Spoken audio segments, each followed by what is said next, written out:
Welcome to another episode of DGM Starter.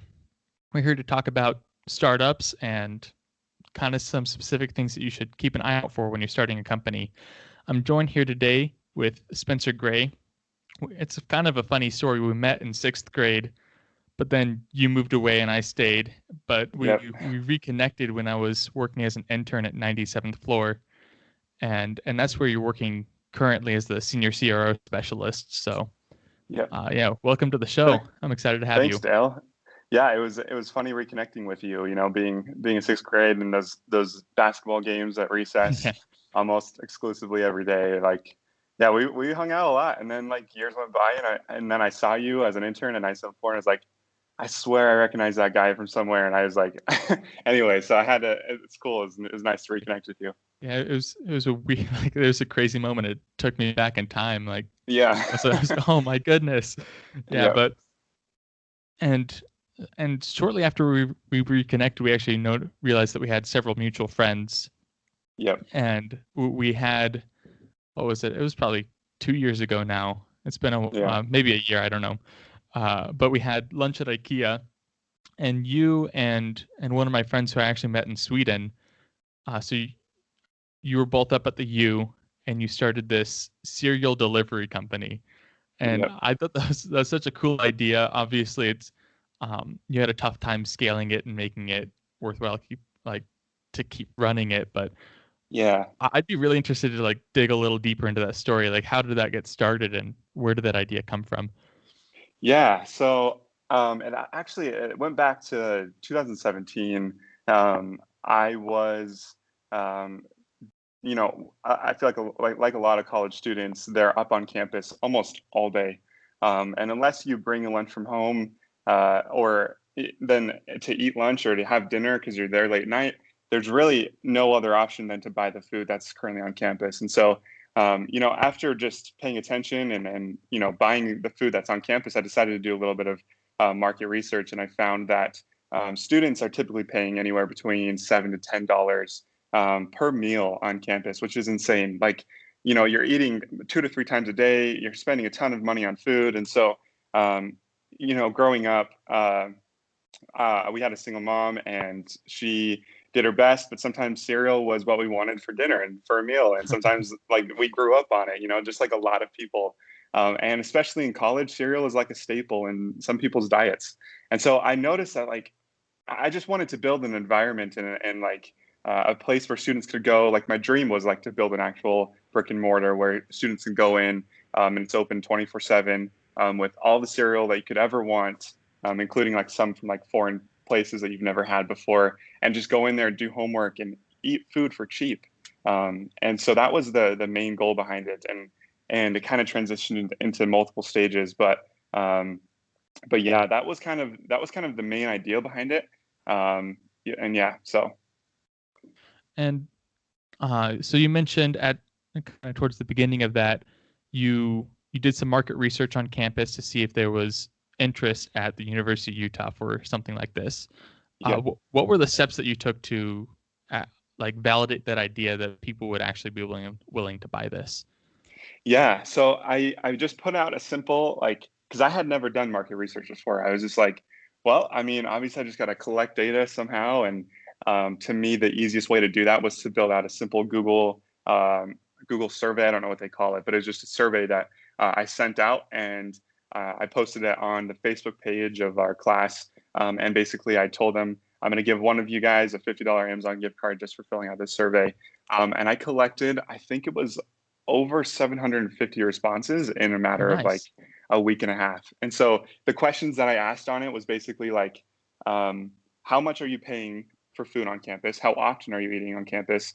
Um, and do you have a meal plan? Because that was a big part of the problem. Was that users or students were paying for this meal plan that they weren't even utilizing. Um, and so, anyway, after that response, I even asked the question like, do you like cereal? I said, do you love cereal? And I said, what kind of cereal do you like? Because I knew that if this were to work out, I needed to know like what cereal I need to provide for students. And so I just was kind of doing it like a two bird, one stone type of thing. Um, and so, yeah, that was basically the market research. Like I said, I did multiple phases of this. So when I knew that the brick and mortar wasn't going to work out because of obvious expense reasons. I went into looking into the food truck business, and again, they needed a license for me in order to obtain that license, I had to already buy the food truck, and there was a waiting period of a year, so I wasn't even going to be Oh, able to. Yeah, so ouch. that wasn't going to work out. So anyway, long story short, I ended up at Lassonde, which is an amazing community at University of Utah where they help launch students and companies that they choose. Sorry, it looks like the lights went out. Automatic lighting.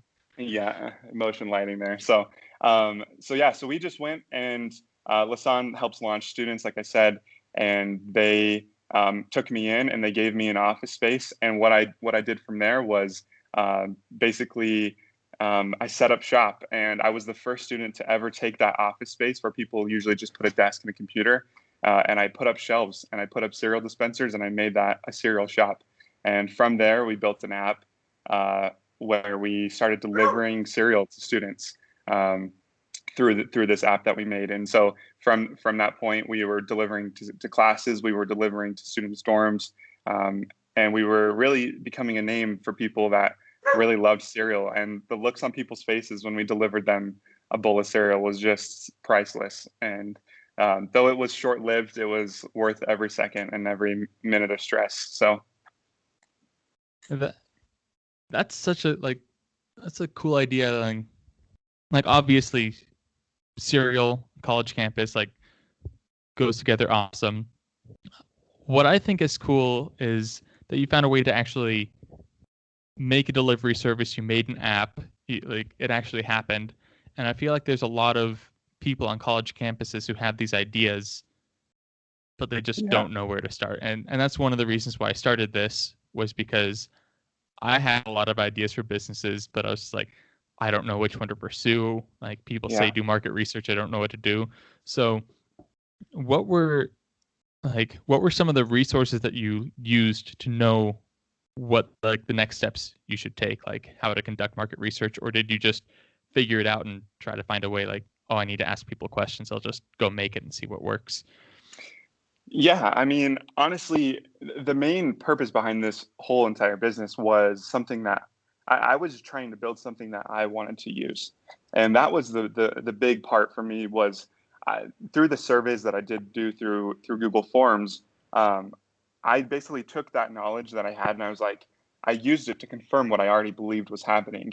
And from that point, I was like, you know, obviously, I didn't think that this was going to make me millions or do anything big, but I wanted to have fun with this. And from there, I was like, if I was a student and some other student started some cereal delivery company, which is just absurd, like this is what I would want to see, and this is how I would want the brand to look, and this is how I'd want the advertisements to look. And as a service, we started getting just our regular customers. Like we started getting regulars who would come in for their morning bowl of cereal, or we could expect that they would order late at night, and we knew exactly who they were, we knew exactly what they wanted, and it's like it started to become this community that I was wanting, all due to just what I wanted out of the business, because like I said, I just wanted to have fun with it.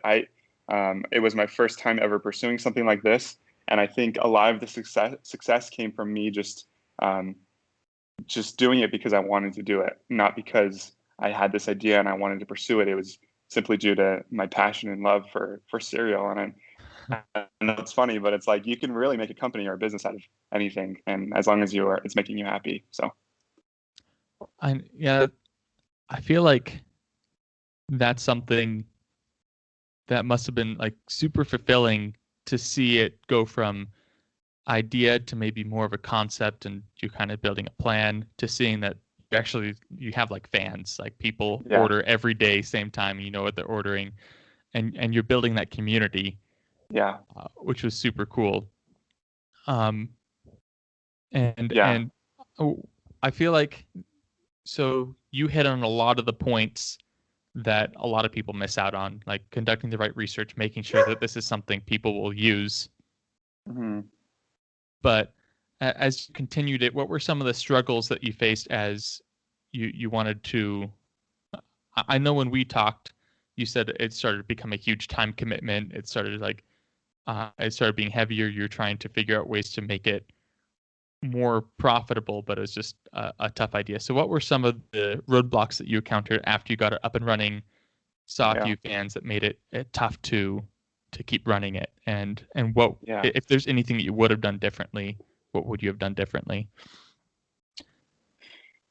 Yeah. So I would say, I mean, number one, like right off the bat, I was trying to graduate that next year. And I was taking 17 to 20 credit hours in the It's middle of doing business. this. Yeah. And so like I loved it so much, but my main goal and my what I knew was going to actually push me further in life was just getting this degree. And so going through right at the beginning, I had a few team members who I brought on in the first couple weeks to help me run this thing. And I made a whole schedule. Like, this is when these guys have classes. This is when I have classes. Okay, who's going to be running the shop? And there were times where it worked out great. Um, but there were other times where we found that they were sitting there at the shop for 4 or 5 hours and there was nobody. And that was fine. Like that, nobody knows about it, and that's a normal thing to happen in a startup, that you just don't get the traffic that you want right away, and that's normal. And so anyway, so for me, it was hard because I wanted to be there all the time, and I wanted to make sure that things were going smoothly, and I was working on more ads, or I was working on just more promotional things to get people to know about Spoonful. And so they, anyway, so they just my classes and my schedule were the biggest things that hindered the growth of that. If I were to do it again, um, well, two things. One, the having the delivery system wasn't profitable. So having a full-time service member to deliver tiny bowls of cereal that were $3 or $4, they would have to deliver just so many to be able to pay them. And so that was the first roadblock. I realized that in order to have full-time people, I need to make full-time income, and I wasn't doing that. So I was having to work the whole time. The second thing was that though college students love cereal, they are stuck in those meal plans. And so they have already spent thousands of dollars into this meal plan. They don't really want to swipe their credit card for a bowl of cereal when they can go to the cafeteria and get something very similar. So that was the other thing, which, by the way, we had partnered with the company that makes the meal plans, and we were gonna be a new meal delivery service for them because they loved the way that we were running our business. And so anyway, that's a whole different path, but I don't want to get sidetracked. So they just the biggest thing for me, if I were to do it again, was to do it outside of school. I still think right now it would be a successful business if you could figure it out. I also want to open it up in an airport. That's like my next big thing, is I would love to put Spoonful in an airport where there's businessmen and women, and they are just traveling super late nights. And most places, as you know, in an airport, food is crazy expensive. And so I just feel like cereal is a great snack and it's easy to go. And so I don't know. I envision it as an airport type cafeteria food, but I don't know. Anyway, so that's kind of what I would do differently if I were to restart Spoonful. That'd be I'd be really interested to see if that catches on and like turns into something down the road. Uh, but that is, I think that's a common thing that a lot of startups, new businesses encounter, is they realize, like, one, this is a huge time commitment, and two, this won't be like profitable until we see enough volume. And so Yep. it's just tough. And like, that's one of the tough things, is why that's one of the reasons why a lot of businesses don't make it out of that first year. And I feel like there's those two sides, and you hit one awesome with the validation, but the other is just, is it a big enough pain to make like it grow fast? And like you said, maybe it was just, maybe a college campus wasn't the perfect Yeah. location for it. But I love that story. I think it's an awesome business, and I'm excited to see if you do anything else with it in the future. Yeah. Uh, but I'd like to pivot a little bit, because you are the senior CRO specialist at 97th Floor. I know Yeah. some basics of CRO, but I'd love to kind of chat with you about first off, like just best practices, what if you're building a website for a business, what you should keep in mind as far as CRO goes, and maybe some tips for small businesses who are trying to optimize their site, even if they're not seeing loads and loads of traffic like some bigger brands. Yeah. And so just to start off, for anyone who hears it who isn't super familiar with CRO like me, give us a basic rundown of what to keep in mind. I know you could probably go on this forever, but just a few major points that, or even resources that they could use when trying to optimize their site for conversions. Yeah.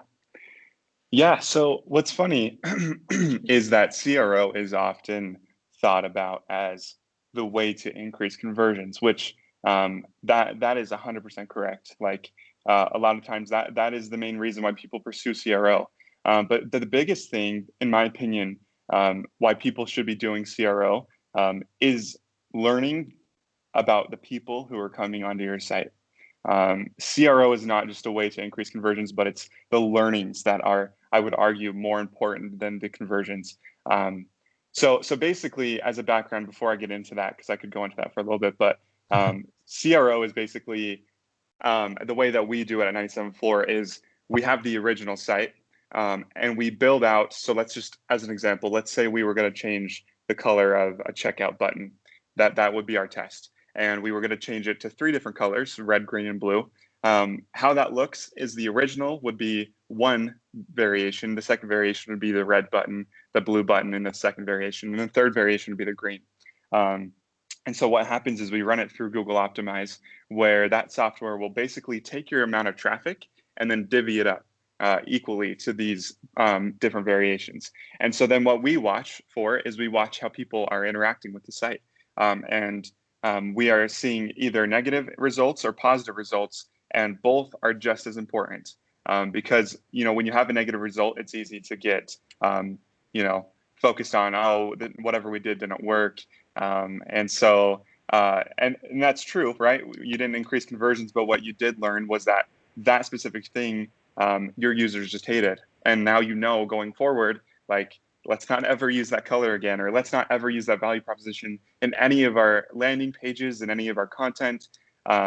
So anyway, that's basically the basics of CRO. Is it's running A/B tests to learn more about the people who are on your site to ultimately increase conversions. So like I was mentioning before, using CRO in that case to increase conversions works really well. But what we're finding at 97th Floor is our success is coming from the learnings that we're getting from these tests. So, for example, just the other week, we ran a test for a company called Conservice.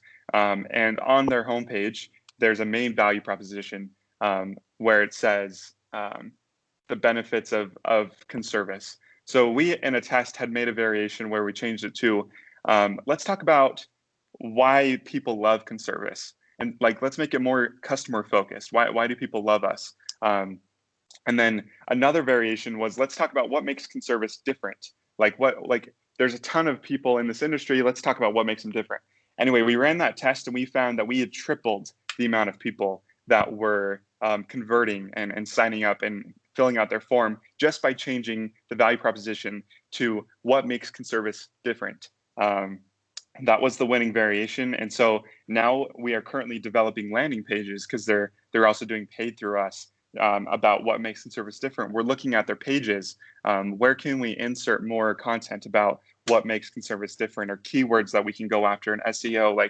CRO is often thought about its own department as its own thing, and it's isolated by itself. But really, the success that CRO brings is when you take the learnings from CRO and you're putting it in your SEO efforts, you're putting it in your landing page efforts, and your paid and your content that you're writing. And so I would say overall, I'm not sure if I answered your question because I know I went off on a tangent, but those are the most important things about CRO that I think should be known if you're ever looking into doing it on your site. That it's not all about conversions when it's really about the learnings that you're getting about the users on your site. I really like that. and I'll kind of try to explain that back to you to make sure I'm getting it, and you can correct me if I'm wrong. But I feel like you're saying, it's a lot more about the learnings than the conversions. And so you would say, if let's say it's an e-commerce store and you're testing a product page to see which performs better, you would say a more valuable test would be almost having one product page that features like X kind of information and another that features Y. So that way you realize that, oh, our customers jive with X a little more rather than Y, rather than changing stuff like, oh, what if we moved the reviews a little higher on the page, or what if we change the button color? You'd say like change, like almost themes of content are better tests than just little tiny changes to see if people click on it better. And I know So both are valuable, but yeah. is that kind of, would that be a fair statement, or am I off? No, so I think you're on to a degree. I think a sign of a good CRO specialist is when they can take learnings from any test that you do. So, some of the smallest changes that we've seen, like we've actually done tests where we moved the review section a little bit higher on a product page, and it increased sales by a crazy amount.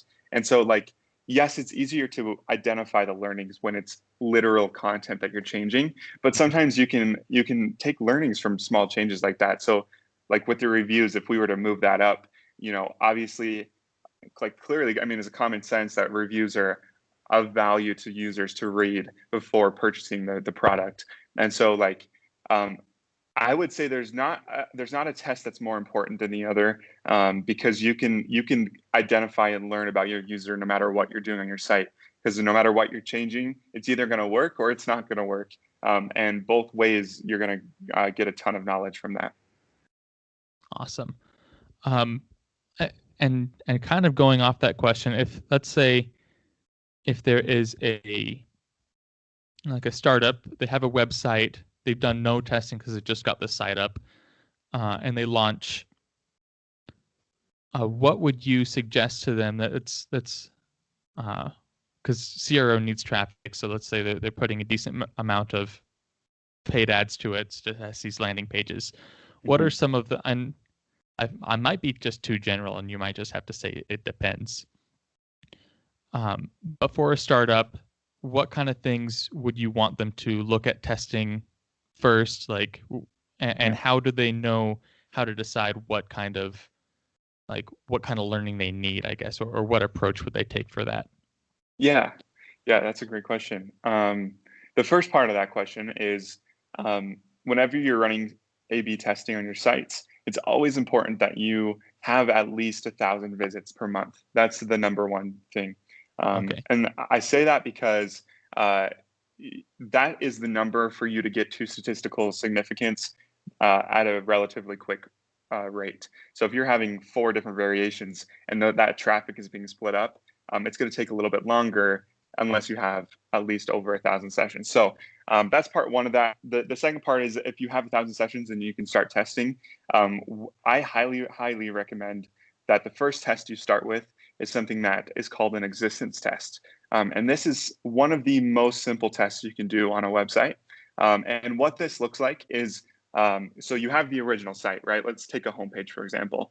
And let's say that on this homepage, there was 4 different chunks of content. There was a chunk of customer reviews, or there was a chunk of product images, whatever the case may be. There's 4 different chunks of content. In this existence test, what you're going to do is, in the first variation, you're going to wipe away, completely delete one of the chunks of content. The second variation, you're going to delete the next one, third and fourth, and onward. What that test is going to show you is, when you look at the results, and you see a dramatic change in conversions either way. Let's talk about negative first. Let's say we remove the customer review section off of the homepage and conversions tanked completely. We had a negative 400% decrease in amount of conversions, right? What we'll take from that is that obviously users cared about the customer reviews section. Obviously, they were gaining value in that section being live on the site. in order to convert for whatever reason. We don't know that yet, but this is a really good first step. Let's say we remove the customer review section and conversions increased by 400%, because that happens. Sometimes your gut instinct in CRO is you're like, no way that people hate this. I love it, so obviously everyone loves it, and that's like a big mistake in CRO. And so when you remove something and you see a big dramatic increase in conversions, and it tells you that your gut instinct was wrong, which happens all the time. What that says to us is that something was blocking users from converting off of this customer review section, whether it be the content that was on it, whether they didn't love the imaging on it that made them click away. That's a good second step now that you know this piece of information. But as a good first step for startups, and you are really trying to learn about the people on your site who are coming to your site, an existence test is without a doubt the best way for you to learn that at a really fast rate. Because when you remove things from a site, you're going to get dramatic results, negative or positive, and it's great either way. So that's so like the basic concept behind that kind of test is you do something major to it. So then okay, this thing is either positive or negative, and then you can do further, like more specific tests to figure out exactly why. If you were to remove the reviews and conversions increase, then you say, okay, there's something wrong with this review section. What if we do this or this, and then A/B test the actual review section to see, to tone it, to figure out a way to make it better. Yeah, that's cool. It's almost like you do an existence test to figure out what section's important, and then within that specific section, you can do another existence test. So you're taking away the value proposition, you're taking away the images in that one section, and it's the results, Dale, are some of the craziest things I have ever seen. Changing the smallest things, like the size of a button, just making it a little bit bigger, dramatic increases. So it's crazy what CRO can unfold. It's insane. I love it. That's so weird because it's not intuitive that you think, and even with just the color test, I don't know. I guess to understand really why it would happen, you either need to A/B test it or just understand the human mind perfectly, which I don't think anyone can do. Yeah, I teach my team that the first thing I teach them is that your instincts when building tests and brainstorming tests, you need to get those away, because more often than not, what you think looks good is all the time wrong. So so it's always about just doing what you think is going to be a good test rather than what you think looks good or what you think will perform good. It's getting behind the data. And at 97 we partner with our content team who are experts for the client, and so they come to us with ideas about testing and things that they want to learn specifically. And so it's a great partnership and a great way that we bring great results for our clients every time. So that's really interesting.